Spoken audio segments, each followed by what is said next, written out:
Thank you, Judge, for the time. I apologize again. I would like the court to consider, obviously, the defendant's age. There were other adults involved. In addition, upon careful reading of the interim complaint, I'm not entirely certain at this point that it was Anthony who actually did the shooting. That still does not diminish, obviously, the seriousness of what happened. However, I would like the court to take that into account.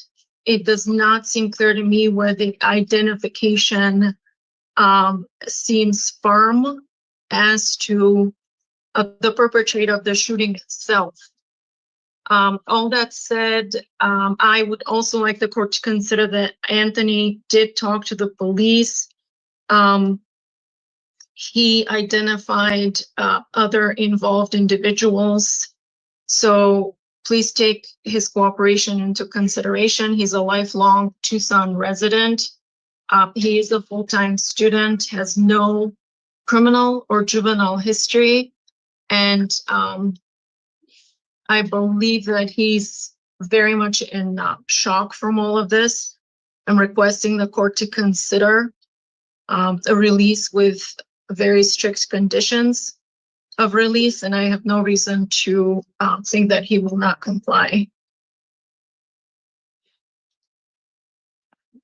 Your Honor, I would disagree respectfully with defense and say the interim complaint refers specifically to this defendant.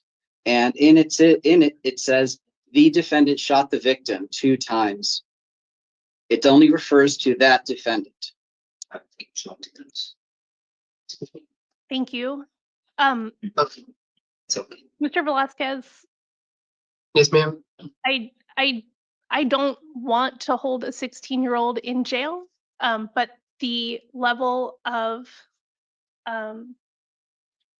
planning involved in this offense and the fact that the victim was shot, that the gun was fired twice, I am going to impose a bond. I'm going to impose a bond of $25,000. That'll be cash or secured. If you are able to post that bond and be released, you'll be released to pretrial services. You will be required to submit to any monitoring or treatment as directed by pretrial services. You'll be ordered to possess or consume no alcohol or illegal drugs, to possess no firearms or weapons. If there are any firearms or weapons, they must be surrendered to local law enforcement. Should have no contact with the alleged victim. Do not return to the incident location.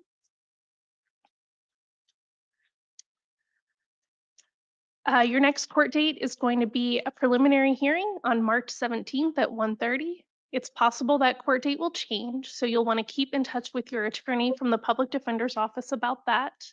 If you were to fail to appear for any future court dates, a warrant could issue for your arrest. Do you understand? Yes, ma'am. Thank you. You're excused for today.